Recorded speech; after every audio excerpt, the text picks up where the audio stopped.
નમસ્કાર મિત્રો, બાયસેગના virtual classroom training સેશનમાં આપ સૌનું હાર્દિક સ્વાગત છે. આજે આપણે આઈટીઆઈમાં ચાલતા ઇલેક્ટ્રોનિક્સ મિકેનિક ટ્રેડ અંતર્ગત કલર કોડિંગ, પાવર રેટિંગ, રેજિસ્ટરનું સિરીઝ અને પેરેલલ કનેક્શન વિશે માહિતી મેળવીશું. સૌપ્રથમ આપણે વીજ અવરોધ વિશે માહિતી મેળવીશું. જ્યારે કોઈ પણ બે વાહકમાંથી વીજ પ્રવાહ પસાર થાય ત્યારે વાહકમાં રહેલા ગુણને કારણે તે વીજ પ્રવાહને વહેવામાં રૂકાવટ કરે છે, જે વીજ અવરોધ તરીકે ઓળખાય છે. તેને અંગ્રેજીમાં રેઝિસ્ટન્ટ અથવા તો રેઝિસ્ટન્સ કહે છે. તેની સંજ્ઞા R છે.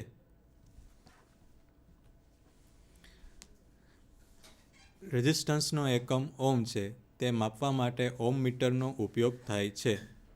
ઓમ મીટરને કદી સપ્લાય સાથે જોડાય નહીં, તે ખાસ ધ્યાનમાં રાખવું. જે સાધનનો અવરોધ માપવો હોય તેના બે છેડા ઓમ સાથે પેરેલલમાં જોડવામાં આવે છે. આપણે વીજ દબાણના નાના મોટા એકમો વિશે જાણીએ છીએ. તે મુજબ રેઝિસ્ટરનો એકમ ઓમ છે.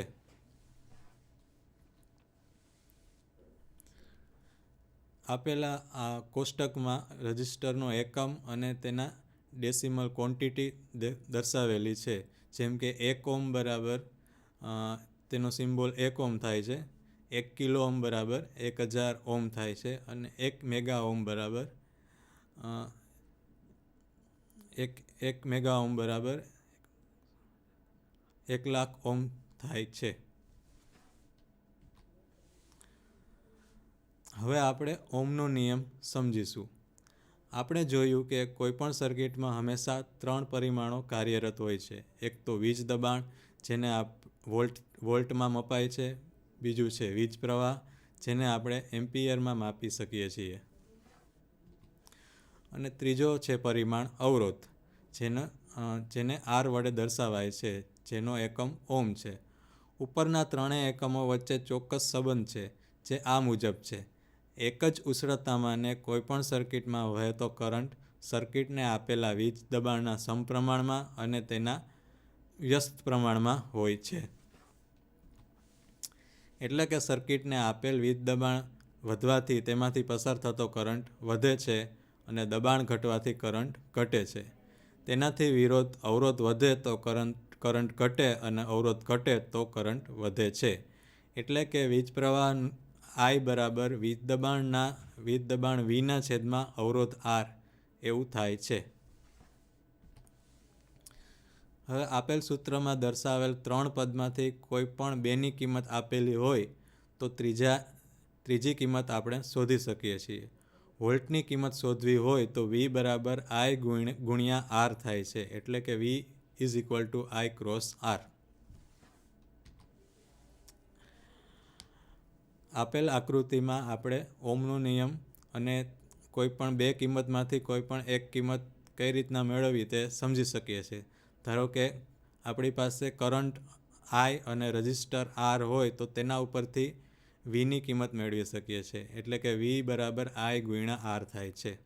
તેવી જ રીતે આપણી પાસે વોલ્ટેજ V અને રેઝિસ્ટન્સ R હોય તો I બરાબર Vના છેદમાં R, એટલે કે Iની કિંમત આપણે મેળવી શકીએ છીએ.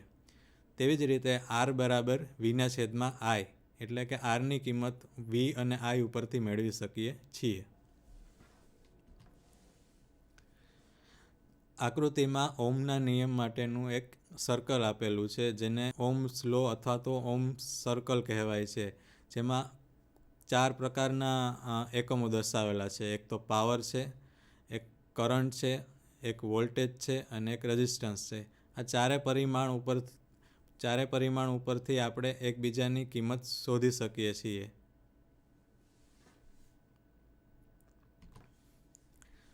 હવે આપણે અવરોધ જે હોય, કોઈ પણ કંડક્ટરમાં રહેલો અવરોધ છે તેનો આધાર શેના ઉપર રહેલો છે તે સમજીશું. જ્યારે કોઈ પણ તારમાંથી વીજ પ્રવાહ પસાર થાય છે ત્યારે વાહકના વીજ પ્રવાહ અટકાવવાના ગુણને તેનો અવરોધ કહે છે. આ અવરોધનો આધાર નીચેની બાબતો, એટલે કે આપણે જે કંડક્ટર હોય છે તેમાં જે અવરોધ હોય છે તે અલગ અલગ પરિમાણ ઉપર આધાર રાખે છે. તો પ્રથમ જે બાબત છે તે છે તારની ધાતુ પર, એટલે કે કંડક્ટર છે, રજિસ્ટર છે એ કઈ ધાતુનો બનેલો છે. તો જુદી જુદી ધાતુના તારનો અવરોધ જુદો જુદો હોય છે. તાંબાના તારનો અવરોધ તેટલી જ લંબાઈ અને જાડાઈના લોખંડના તાર કરતાં ઓછો હોય છે. દરેક ધાતુનો અવરોધ તેના ગુણધર્મો પર આધારિત છે, જેને અવરોધ તરીકે ઓળખાય છે. તેની વ્યાખ્યા આ મુજબ છે: એકમ ઘન સેન્ટીમીટરના ધાતુના ટુકડાની સામસામેની બાજુઓ વચ્ચેના અવરોધને તે ધાતુનો વિશિષ્ટ અવરોધ કહે છે. તેનો એકમ માઇક્રો ઓહ્મ ઘન સેન્ટીમીટર દીઠ છે. બીજો જે પરિમાણ છે તે તારની લંબાઈ, એટલે કે કોઈપણ કંડક્ટરનો રેઝિસ્ટન્સ તેની તારની લંબાઈ પર આધાર રાખે છે. જેમ તારની લંબાઈ વધે તેમ અવરોધ વધે અને લંબાઈ ઘટે તેમ અવરોધ ઘટે છે, એટલે કે રેઝિસ્ટન્સ ઇઝ પ્રપોઝનલ ટુ એલ.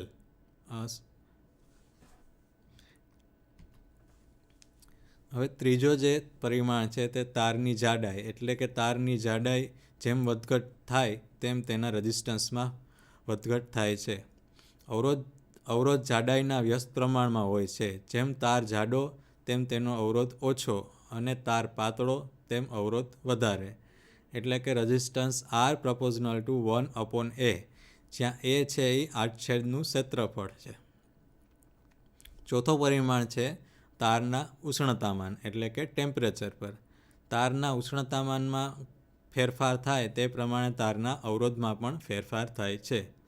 વાહકનું ઉષ્ણતામાન વધવાથી તેનો અવરોધ વધે છે અને ઉષ્ણતામાન ઘટવાથી તેનો અવરોધ ઘટે છે.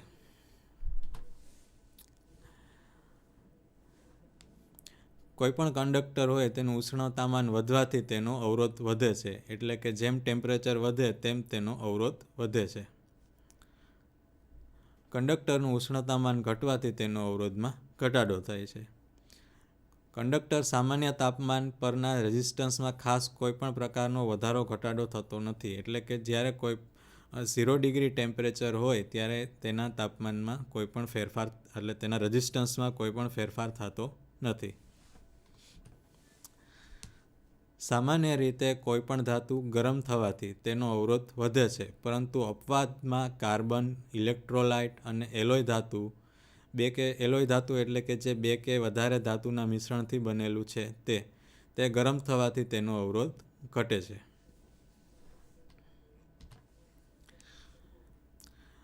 આકૃતિમાં એક કંડક્ટર દર્શાવેલું છે અને આ કંડક્ટરનો રેઝિસ્ટન્સ કયા પરિમાણ ઉપર આધાર રાખે છે તે દર્શાવેલું છે. જેમ કે એરિયા છે, તો કંડક્ટરનો એરિયા છે, તેની લંબાઈ છે, લેન્થ છે, તેની આડછેદનું ક્ષેત્રફળ છે, વગેરે ઉપર રેઝિસ્ટન્સનો આધાર છે.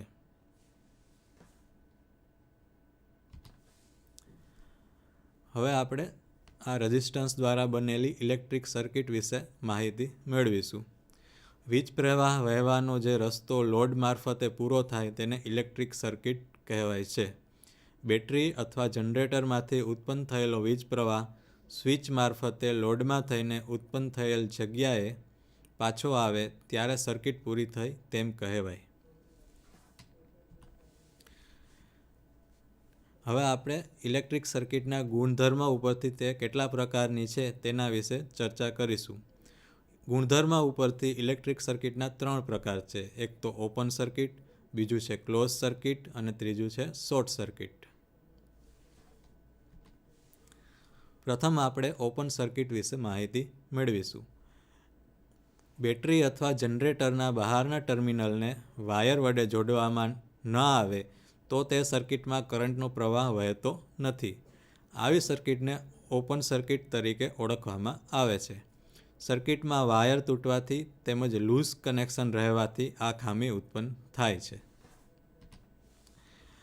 આકૃતિમાં ઓપન સર્કિટ દર્શાવેલી છે, જેમાં બેટરી હારે એક લેમ્પ જોડેલો છે અને એક સ્વિચ આપેલી છે. સ્વિચ જ્યારે ઓપન હોય ત્યારે આખી સર્કિટમાંથી કોઈપણ પ્રકારનો કરંટ વહેતો નથી, એટલે કે કોઈપણ પ્રકારના ઇલેક્ટ્રોન ફ્લો થતા નથી, જેથી કરીને લેમ્પ છે એ ઓફ રહે છે. પરંતુ સ્વિચ ચાલુ કરવાથી કરંટનો પ્રવાહ વહે છે અને લેમ્પ ચાલુ થાય છે. અત્યારે જે દર્શાવેલી છે તે સર્કિટની ઓપન કન્ડિશન છે. હવે આપણે ક્લોઝ સર્કિટ વિશે માહિતી મેળવીશું. જે સર્કિટમાં વીજ પ્રવાહ ઉદ્ભવ સ્થાનમાંથી નીકળી સ્વિચ દ્વારા સાધનમાં થઈ પાછો ઉત્પન્ન થયેલી જગ્યાએ પહોંચે તેવી સર્કિટને ક્લોઝ સર્કિટ કહે છે. એટલે કે જે કરંટ બેટરીમાંથી નીકળી અને લોડમાં થઈને પાછો બેટરીના પોઝિટિવમાંથી નેગેટિવ ટર્મિનલમાં આવે તેને આપણે ક્લોઝ સર્કિટ તરીકે ઓળખીશું. આકૃતિમાં ક્લોઝ સર્કિટ દર્શાવેલી છે, જેમાં એક બેટરી છે, લેમ્પ છે અને એક સ્વિચ આપેલી છે. જ્યારે સ્વિચ ક્લોઝ કન્ડિશનમાં હોય છે ત્યારે બેટરીના પોઝિટિવમાંથી કરંટ નીકળી અને લોડમાં થઈ એટલે કે લેમ્પમાં થઈને પાછું નેગેટિવ તરફ આવે છે, જેને કારણે કરંટને કારણે લેમ્પ ઓન થાય છે.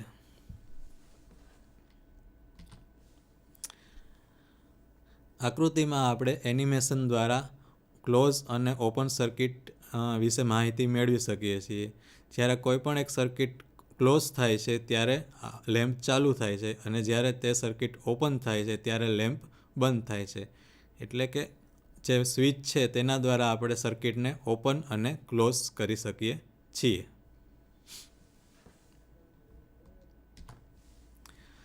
હવે આપણે શોર્ટ સર્કિટ વિશે માહિતી મેળવીશું.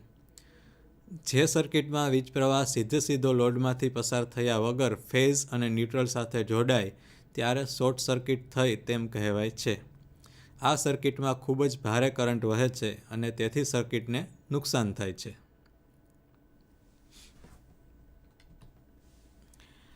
આકૃતિમાં શોર્ટ સર્કિટ દર્શાવેલી છે, જેમ કે ફેઝ અને ન્યુટ્રલ છે અને એક ઇલેક્ટ્રિક લોડ આપેલો છે. પરંતુ જો ઇલેક્ટ્રિક લોડ બાયપાસ થઈ જાય એટલે કે ફેઝ અને ન્યુટ્રલ ડાયરેક્ટ કનેક્ટ થઈ જાય તો તેને કારણે શોર્ટ સર્કિટ થાય છે અને ફેઝ અને ન્યુટ્રલ વચ્ચે ખૂબ જ મહત્તમ કરંટ પસાર થાય છે. આકૃતિમાં બીજી એક કોન્ફિગ્યુરેશન દર્શાવેલું છે જે શોર્ટ સર્કિટ દેખાડે છે, જેમ કે બેટરી છે, સ્વિચ છે, ફ્યુઝ આપેલું છે અને એક લેમ્પ આપેલો છે. જો શોર્ટ સર્કિટ થશે તો ફ્યુઝમાંથી વધારે કરંટ પસાર થશે અને ફ્યુઝમાં રહેલો વાયર બળી જશે, એટલે કે સર્કિટ છે એ ઓપન થઈ જશે. ફ્યુઝ છે એ બળી જશે અને ફ્યુઝ ઓપન થઈ જશે, જેને કારણે આપણે જે લોડ છે તેને નુકસાન થશે નહીં. આકૃતિમાં આપણી જે અર્થિંગ સિસ્ટમ છે તે દર્શાવેલી છે. જેમ કે જો કોઈ પણ આપણા ઘરગથ્થુ યંત્રમાં કોઈ પણ કારણસર શોર્ટ સર્કિટ થશે તો ગ્રાઉન્ડિંગને લીધે જે ગ્રાઉન્ડ છે તેનો રેઝિસ્ટન્સ ખૂબ જ ઓછો હોય છે અને આપણો રેઝિસ્ટન્સ જે ગ્રાઉન્ડ છે તેના કરતાં વધારે હોય છે. તો જો શોર્ટ સર્કિટ થશે તો જે કરંટ છે એ ગ્રાઉન્ડમાં પસાર થઈ જશે અને આપણને શરીરને નુકસાન થશે નહીં. હવે આપણે લોડને સપ્લાય સાથે જોડવાની જે રીત છે તેના ઉપરથી સર્કિટના પ્રકાર પાડશું. એટલે કે લોડ કઈ રીતે આપણા સપ્લાય સાથે જોઈન્ટ થશે તેના ઉપરથી આપણે સર્કિટના પ્રકાર જોશું. લોડને સપ્લાય સાથે જોડવાની રીત પરથી સર્કિટના 3 પ્રકાર પડે છે. એક તો છે શ્રેણી જોડાણ એટલે કે સિરીઝ કનેક્શન, બીજું છે સમાંતર જોડાણ એટલે કે પેરેલલ કનેક્શન અને ત્રીજું છે મિશ્ર જોડાણ એટલે કે કમ્બાઇન્ડ કનેક્શન. પ્રથમ આપણે સિરીઝ સર્કિટ એટલે કે શ્રેણી જોડાણ વિશે માહિતી મેળવીશું. આ સર્કિટમાં લોડ એવી રીતે જોડવામાં આવે છે કે જેથી વીજ પ્રવાહ એકમાં થઈને બીજામાં થઈને ત્રીજામાં એ રીતે એક જ રસ્તેથી પસાર થાય છે. તેવી સર્કિટને સિરીઝ સર્કિટ કહે છે. એટલે કે કરંટ છે એક જ રસ્તેથી પસાર થાય છે અને અલગ અલગ કોમ્પોનેન્ટમાંથી પસાર થઈને પાછો સોર્સ પાસે એટલે કે સપ્લાય પાસે આવે છે.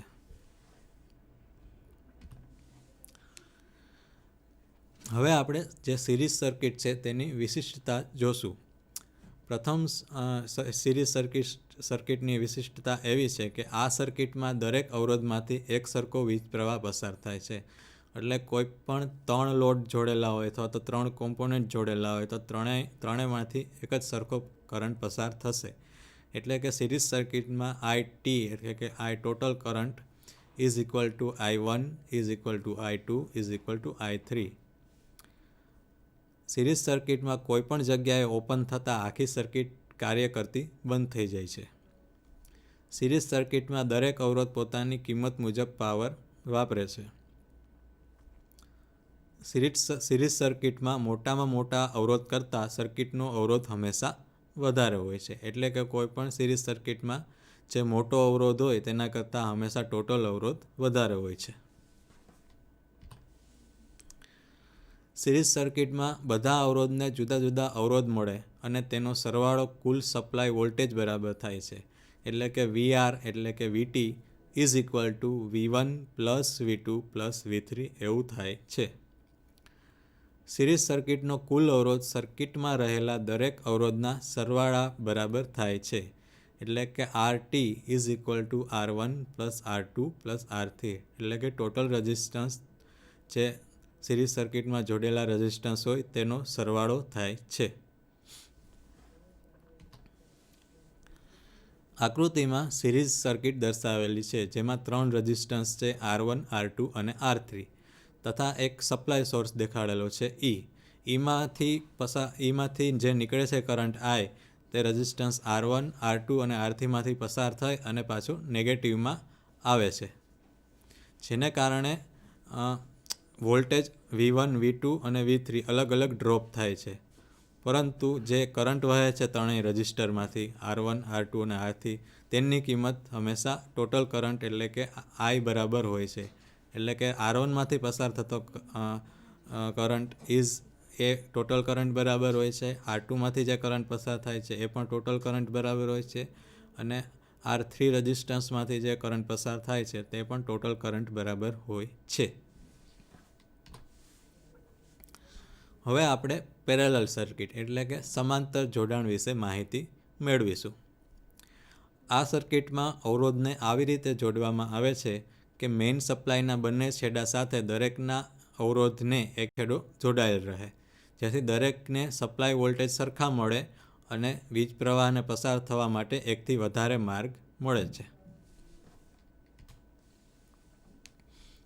આકૃતિમાં પેરેલલ સર્કિટ એટલે કે સમાંતર જોડાણવાળી સર્કિટ દર્શાવેલી છે, જેમાં રેઝિસ્ટન્સ R1, R2 અને R3 પેરેલલમાં જોડેલા છે તથા જે સપ્લાય વોલ્ટેજ છે તે R1, R2 અને R3 ત્રણેયને સમાન રીતે મળે છે. પરંતુ આ સર્કિટમાં જે ટોટલ કરંટ છે તે ત્રણેય કરંટનો સરવાળો બરાબર થાય છે. એટલે કે જે I1માંથી કરંટ છે, I2 કરંટ છે અને I3 કરંટ, રેઝિસ્ટન્સ R1નો કરંટ, રેઝિસ્ટન્સ R2નો કરંટ અને રેઝિસ્ટન્સ R3નો કરંટ એ ટોટલ કરંટ IT બરાબર થાય છે. એટલે કે ત્રણેયનો સરવાળો થાય છે. હવે આપણે પેરેલલ સર્કિટની વિશિષ્ટતા વિશે જાણીશું. કોઈપણ જગ્યાએ લોડ ઓપન થતાં આખી સર્કિટ બંધ થતી નથી. એટલે કે પેરેલલ સર્કિટમાં કોઈ એક લોડ ઓપન થઈ જાય તો બાકીના જે લોડ છે અને બાકીની સર્કિટ છે એ ચાલુ કન્ડિશનમાં રહે છે. પેરેલલ સર્કિટમાં અવરોધ પોતાની કિંમત મુજબ પાવર વાપરે છે. પેરેલલ સર્કિટમાં નાનામાં નાના અવરોધ કરતાં પણ કુલ અવરોધની કિંમત ઓછી થાય છે. એટલે કે જે કોઈ પણ પેરેલલમાં જોડેલા જે રજિસ્ટર હોય છે, બરાબર, લોડ હોય છે, તેની નાનામાં નાની કિંમત કરતાં ટોટલ જે અવરોધ છે એની કિંમત નાની થાય છે. પેરેલલ સર્કિટમાં એક સરખું વીજ દબાણ મળે છે. એટલે કે VR is equal to V1 is equal to V2 is equal to V3. Parallel સર્કિટમાં દરેક અવરોધમાંથી વહેતા વીજ પ્રવાહની કિંમત જુદી જુદી હોય છે. અવરોધના વ્યસ્ત પ્રમાણમાં વીજ પ્રવાહ પસાર થાય છે. કુલ વીજ પ્રવાહ દરેક અવરોધમાં વહેતા કરંટના સરવાળા બરાબર થાય છે. એટલે કે IR એટલે કે I ટોટલ જે ટોટલ કરંટ હોય છે એ બધા કરંટનો સરવાળો હોય છે. IT is equal to I1 plus I2 plus I3. સર્કિટનો કુલ અવરોધ તે સર્કિટના દરેક અવરોધના વ્યસ્ત સરવાળા બરાબર થાય છે. એટલે કે પેરેલલ સર્કિટમાં જે આપણે રેઝિસ્ટન્સ જોઈન્ટ કરેલા હોય છે તેના માટેનું સૂત્ર 1/RT એટલે કે 1/RT બરાબર 1/R1 વત્તા 1/R2 વત્તા 1/R3 એવું થાય છે. પેરેલલ સર્કિટનો ઉપયોગ આપણે ઘરગથ્થુ વાયરિંગમાં કરીએ છીએ. હવે આપણે કમ્બાઇન્ડ સર્કિટ એટલે કે મિશ્ર સર્કિટ એટલે કે જે સિરીઝ અને પેરેલલ બે કનેક્શન ધરાવતી હોય તેવી સર્કિટ વિશે માહિતી મેળવીશું. આ પ્રકારમાં અમુક અવરોધ સિરીઝમાં અને અમુક પેરેલલમાં એ રીતે જોડાણ કરવામાં આવે છે. તેથી આવી સર્કિટને મિશ્ર સર્કિટ તરીકે ઓળખાવવામાં આવે છે. આ સર્કિટનો કુલ અવરોધ શોધવો હોય તો પહેલાં પેરેલલમાં જોડેલ અવરોધનો કુલ અવરોધ શોધવો પડે છે અને ત્યારબાદ સિરીઝમાં રહેલ અવરોધનો કુલ અવરોધ શોધવામાં આવે છે. આ રીતે શોધેલા બંને અવરોધને સિરીઝમાં ગણીને કુલ અવરોધ આપણને મળે છે. આ સર્કિટમાં ઉપરોક્ત બંને સર્કિટના ગુણધર્મનો સમાવેશ થાય છે. વ્યવહારમાં આ સર્કિટનો ઉપયોગ ખાસ થતો નથી. આકૃતિમાં સિરીઝ અને પેરેલલ બંનેનું કોમ્બિનેશન એટલે કે મિશ્ર સર્કિટ દર્શાવેલી છે. જેમાં R2, R3 અને R4 છે તે સિરીઝમાં જોડેલા છે અને R1 રજિસ્ટર છે તે ત્રણેયના પેરેલલમાં છે. એટલે કે પ્રથમ આપણે R2, R3 અને R4 છે જે સિરીઝમાં જોડેલા છે તેની સિરીઝની કિંમત શોધવાની છે. ત્યારબાદ જે ટોટલ રેઝિસ્ટન્સ મળે છે તે R1 સાથે પેરેલલમાં હોય છે. એટલે આપણે ત્યારબાદ R1 અને જે ટોટલ રેઝિસ્ટન્સ છે તેનું પેરેલલમાં જોડાણ કરેલું હોય તેનું આપણે પેરેલલ કોમ્બિનેશન છે તો તેની કિંમત પેરેલલની કિંમત રેઝિસ્ટન્સની શોધવાની છે. હવે આપણે આ ઉદાહરણ દ્વારા આ સિરીઝ પેરેલલ અને તેનું કોમ્બિનેશન સર્કિટ વિશે માહિતી મેળવીશું. ઉદાહરણ તરીકે કોઈપણ 5 ઓમ 10 ઓમ અને 15 ઓમના અવરોધ અનુક્રમે સિરીઝમાં અને પેરેલલમાં જોડેલા છે તો સર્કિટનો આપણે કુલ અવરોધ ફાઇન્ડ કરવાનું છે એટલે કે ગોતવાનું છે. 5 ઓમ 10 ઓમ અને 15 ઓમના જે રેઝિસ્ટન્સ છે તે સિરીઝમાં જોડેલા છે. તો સિરીઝ કનેક્શન માટે આપણે જાણીએ છીએ કે સિરીઝ સર્કિટમાં ટોટલ રેઝિસ્ટન્સ બધા રેઝિસ્ટન્સનો સરવાળો થાય છે. તો RT = R1 વત્તા R2 વત્તા R3 એટલે કે 5, 10 અને 15નો ટોટલ સરવાળો 30 ઓમ થાય છે. હવે આ સર્કિટને જો પેરેલલમાં જોઈન્ટ કરેલી હોય તો તેનું સૂત્ર 1/RT બરાબર 1/R1 વત્તા 1/R2 વત્તા 1/R3. આ સૂત્રમાં આપણે બધા રેઝિસ્ટન્સની ઓમ કિંમત મૂકતા આપણને જે પેરેલલ કનેક્શનમાં રેઝિસ્ટન્સ મળે છે તેની કિંમત 3 ઓમ થાય છે. હવે આપણે સિરીઝ સર્કિટ અને પેરેલલ સર્કિટ વિશે થોડી ઘણી માહિતી મેળવીશું. સિરીઝ સર્કિટમાં રેઝિસ્ટન્સ જોડવાથી સર્કિટનો કુલ અવરોધ વધે છે, જ્યારે પેરેલલ રેઝિસ્ટન્સમાં રેઝિસ્ટર જોડવાથી કુલ અવરોધ ઘટે છે.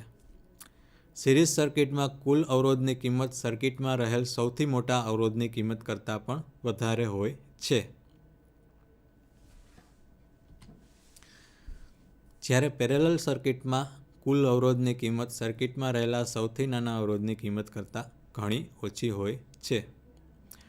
સિરીઝ સર્કિટમાં થતો વોલ્ટેજ ડ્રોપ સર્કિટમાં રહેલા અવરોધના સમપ્રમાણમાં હોય છે. અવરોધની કિંમત જેમ વધુ તો વોલ્ટેજ ડ્રોપ વધુ થાય અને અવરોધ ઓછો તો વોલ્ટેજ ડ્રોપ ઓછો થાય છે. બે સરખી કિંમતના અવરોધને પેરેલલમાં જોડવાથી સર્કિટનો કુલ અવરોધ સર્કિટમાં રહેલા અવરોધથી અડધો થાય છે. રેડિયો રિપેરિંગમાં જોઈતી વેલ્યુનું રજિસ્ટર ન મળે તો બે રજિસ્ટરનું પેરેલલ જોડાણ કરીને જરૂરી વેલ્યુ મેળવી શકાય. એટલે કે કોઈપણ સર્કિટમાં આપણે જો જરૂરી વેલ્યુનું રજિસ્ટર ન મળે તો તેનું અલગ અલગ જે વેલ્યુના રજિસ્ટર હોય છે તેને સિરીઝ અને પેરેલલમાં કનેક્ટ કરી અને આપણે જોઈતી વેલ્યુ મેળવી શકીએ છીએ. હવે આપણે રજિસ્ટરના પ્રકારો વિશે સમજીશું. રજિસ્ટરના મુખ્યત્વે બે પ્રકાર છે, એક તો ફિક્સ રજિસ્ટર અને બીજું છે વેરિયેબલ રજિસ્ટર. પ્રથમ આપણે ફિક્સ રજિસ્ટર વિશે માહિતી મેળવીશું. ફિક્સ રજિસ્ટર એટલે કે તેની વેલ્યુમાં કોઈપણ જાતનો ફેરફાર કરી શકાતો નથી. આ રજિસ્ટરનું ઉત્પાદન કરવામાં આવે છે ત્યારે તેની વેલ્યુ ચોક્કસ નિર્ધારિત કરવામાં આવતી હોય છે. આ રજિસ્ટરમાં 2 લીડ એટલે કે તાર આવેલા હોય છે. ફિક્સ રજિસ્ટરના પણ 2 પ્રકાર પડે છે. એક તો વાયર વાઉન્ડ રજિસ્ટર અને બીજું છે કાર્બન રજિસ્ટર.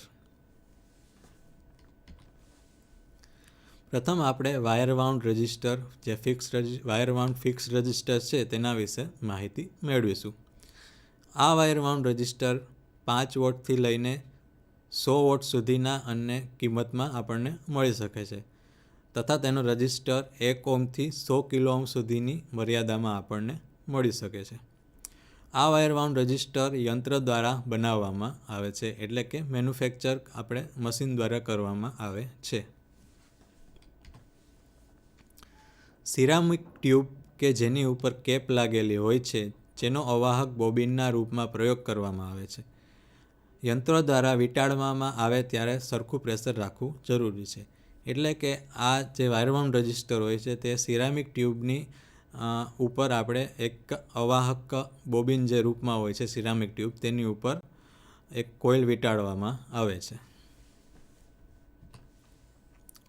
હવે આપણે વાયર વાઉન્ડ રજિસ્ટરની વિશેષતાઓ વિશે જોશું. વાયર વાઉન્ડ રજિસ્ટર સ્ટેબલ હોય છે તથા વાયર વાઉન્ડ રજિસ્ટર છે તેમાં વોલ્ટેજ કોએફિશિયન્ટ ખૂબ જ ઓછો હોય છે. વાયર વાઉન્ડ રજિસ્ટરમાં અવાજ થતો નથી. વાયર વાઉન્ડ રજિસ્ટર પાવર બચત ઓછી થાય છે એટલે કે તે પાવરની ખપત વધારે કરે છે. વાયર વાઉન્ડ રજિસ્ટર આકારમાં ખૂબ જ મોટો હોય છે. હવે આપણે બીજા ફિક્સ રજિસ્ટર એટલે કે કાર્બન રજિસ્ટર વિશે માહિતી મેળવીશું. કાર્બન ફિક્સ રજિસ્ટરના 2 પ્રકાર છે. એક તો કાર્બન કોમ્પોઝિશન રજિસ્ટર અને કાર્બન ફિલ્મ રજિસ્ટર.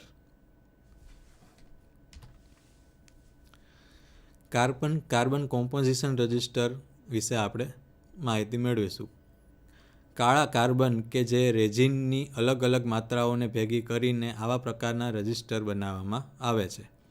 આ મિક્સચરને મોલ્ડ કરીને દબાવીને એક રોડનું રૂપાંતર આપવામાં આવે છે. આ સમયે તારને મોલ્ડ સાથે જોડી દેવામાં આવે છે. હવે આપણે કાર્બન ફિલ્મ રજિસ્ટર જે ફિક્સ પ્રકારનું રજિસ્ટર છે તેના વિશે માહિતી મેળવીશું. આ રજિસ્ટરમાં 2 પ્રકાર આવેલા છે. એક પાયરોલેટિક રજિસ્ટર અને બીજું છે મેટલ ઓક્સાઇડ રજિસ્ટર. આ રેઝિસ્ટન્સનો ટોલરન્સ ±1% સુધીનો હોય છે. આની વેલ્યુ 1 ઓહ્મથી 20 મેગા ઓહ્મ સુધી આપણને મળે છે. આ પ્રકારના રજિસ્ટરમાં સ્કિન ઇફેક્ટ બહુ જ ઓછી હોય છે. હવે આપણે વેરિયેબલ રજિસ્ટર વિશે માહિતી મેળવીશું.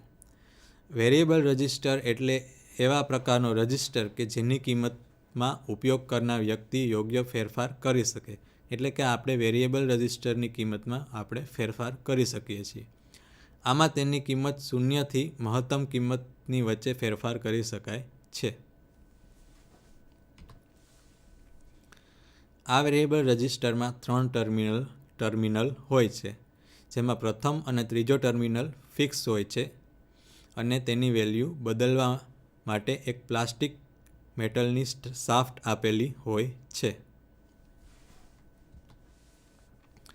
આકૃતિમાં અલગ અલગ પ્રકારના ફિક્સ રજિસ્ટર અને વેરિયેબલ રજિસ્ટર દર્શાવેલા છે જેમ કે carbon register, wire wound register, surface mount register જે એસએમડી કોમ્પોનન્ટ તરીકે યુઝ કરીએ છીએ, થર્મિસ્ટર છે તથા લાઇટ ડિપેન્ડન્ટ રજિસ્ટર LDR છે. જે લાઇટ ડિપેન્ડન્ટ રજિસ્ટર છે તે લાઇટ છે એટલે કે જે આ પ્રકાશની તીવ્રતા છે તેના ઉપર આધાર રાખે છે. પ્રકાશની તીવ્રતા પ્રમાણે તેના રજિસ્ટરમાં વધઘટ થાય છે. ત્યારબાદ પ્રીસેટ રજિસ્ટર છે, સ્લાઇડિંગ પોટેન્શિયોમીટર છે, વાયર વાઉન્ડ રિયોસ્ટેટ છે તથા પ્રીસેટ પેરેલલ અને એટલે કે વર્ટિકલ અને હોરિઝોન્ટલ પ્રીસેટ રજિસ્ટર પણ દર્શાવેલા છે. તો આ બધા અલગ અલગ પ્રકારના વેરિયેબલ અને ફિક્સ રજિસ્ટર છે. હવે આપણે રજિસ્ટરનું કલર કોડિંગ, જે કાર્બન રજિસ્ટર છે અથવા તો કાર્બન ફિલ્મ રજિસ્ટર છે, તેને આપણે કલર કોડિંગ દ્વારા તેની રજિસ્ટરની કિંમત આપણે મેળવી શકીએ છીએ. રજિસ્ટર કેટલા ઓમ અને વોટના હોય તે તેના ઉપર લખેલું હોતું નથી, અથવા તો તેના ઉપર રંગની નિશાની કરેલી હોય છે. બરાબર. તો રજિસ્ટર છે એ કેટલા ઓમનો છે એટલા કેટલા વોટનો છે તે જાણવું હોય તો તેના ઉપર કિંમત લખેલી હોય અથવા તો તેના ઉપર અલગ અલગ કલરના પટ્ટાઓ દર્શાવેલા હોય છે, જે કલર કોડ તરીકે ઓળખાય છે. આ કલર કોડ પરથી રજિસ્ટરનું માપ નક્કી થઈ શકે છે. આકૃતિમાં કલર કોડ ચાર્ટ દર્શાવેલો છે, જેમાં પ્રથમ કોલમમાં છે કલર દર્શાવેલા છે: black, brown, red, orange, yellow, green, blue, violet, green, white, gold અને સિલ્વર, તે અલગ અલગ કલર છે. ત્યારબાદ બીજી કોલમમાં first band, second band, third band, multiplier, tolerance, એવી રીતના અલગ અલગ પટ્ટાઓના બેન્ડ દર્શાવેલા છે. તથા આપણે જે કલર કોડિંગવાળા રજિસ્ટર છે તે બે પ્રકારના આપણે ઉપલબ્ધ છે. એક તો ચાર બેન્ડવાળા રજિસ્ટર અને બીજા છે 5 બેન્ડવાળા રજિસ્ટર. તો આપણે અલગ અલગ બેન્ડવાળા રજિસ્ટરનું આપણે કઈ રીતના કલર કોડિંગ કરવું અને એ કલર કોડિંગ ઉપરથી આપણે રજિસ્ટરની કિંમત કઈ રીતના મેળવવી તે આપણે સમજીશું. કાર્બન રજિસ્ટર છે તેમાં બે પ્રકારના કલર બેન્ડ જોવા મળે છે. એક તો 3 અથવા 4 કલરના કલર બેન્ડ અને બીજું છે 5 કલરના બેન્ડ. હવે પ્રથમ આપણે 3 અથવા 4 કલરના બેન્ડ હોય તેવા રજિસ્ટરની કિંમત કઈ રીતના મેળવવી તે સમજીશું. 3 કલર અથવા રિંગવાળા રજિસ્ટર મોટાભાગે આપણે વ્યવહારમાં વપરાય છે. તેમાં પ્રથમ રિંગ અને બીજી રિંગ કલર કોડિંગ મુજબ જે તે કલરના આંકડા દર્શાવે છે, જ્યારે ત્રીજી રિંગ એ મલ્ટીપ્લાયર છે તે જે તે રંગના ચાર્ટ મુજબ તે નંબરના આંકડા વડે ગુણાકાર કરવામાં આવે છે. આપણે જે કલર કોડિંગ માટેનો ચાર્ટ જોયો હતો તેમાં જો 3 બેન્ડ અથવા 4 બેન્ડવાળું જે રજિસ્ટર હોય તો આપણે જે ચાર્ટમાં જોઈ શકીએ છીએ કે 4 બેન્ડવાળા રજિસ્ટરમાં પ્રથમ છે એ યલો કલર છે, તો તેની કિંમત 4 છે. ત્યારબાદ છે બીજો છે વાયોલેટ કલર છે, તો તેની કિંમત 7 છે, એટલે કે ટોટલ 47 થાય છે. ત્યારબાદ ત્રીજા કલરનો જે બેન્ડ છે એ મલ્ટીપ્લાયર તરીકે આપણે ઉપયોગમાં લઈએ છીએ, એટલે કે જે ત્રીજો બેન્ડ છે તે રેડ છે, લાલ છે, તો જેની કિંમત આપણે 100 છે ટૂંકમાં, જેની ત્રીજા કલરના બેન્ડની કિંમત 100 છે, તો તેને આપણે 47 એને ગુણ્યા 100 કરશું એટલે આપણી પાસે જે રજિસ્ટર્સની કિંમત આવશે જે 4.7 કિલો ઓમ અથવા તો 4700 ઓમ આપણે રજિસ્ટરની કિંમત મળે છે. ત્યારબાદ જે ચોથા નંબરનો કલર બેન્ડ છે તે ગોલ્ડન છે, તો ચોથા નંબરનો જે કલર બેન્ડ છે તેનું ટોલરન્સ દર્શાવે છે, એટલે કે જો ગોલ્ડન છે તો તેમાં ±5% છે, એટલે કે આપણી પાસે ટોટલ 4.7 કિલો ઓમનો રેઝિસ્ટન્સ છે અને ±5% ટોલરન્સ છે, એટલે કે આ જે 4.7 કિલો ઓમનો રેઝિસ્ટન્સ છે તેમાં 5% રેઝિસ્ટન્સનો વધારો અથવા તો ઘટાડો આપણે જોવા મળશે. જ્યારે આ રજિસ્ટરને આપણે મલ્ટીમીટરની મદદથી આપણે માપશું ત્યારે રજિસ્ટરમાં 5%નો વધારો અથવા તો 5%નો ઘટાડો જોવા મળશે, એટલે કે જે 4.7 કિલો ઓમની જે રજિસ્ટરની કિંમત છે તેમાં ફેરફાર જોવા મળશે, એટલે કે ટોલરન્સ ±5% જોવા મળશે એટલે કે એક્ઝેક્ટ કિંમત 4.7 કિલો ઓહ્મ આપણે મલ્ટીમીટરની મદદથી માપી શકશું નહીં.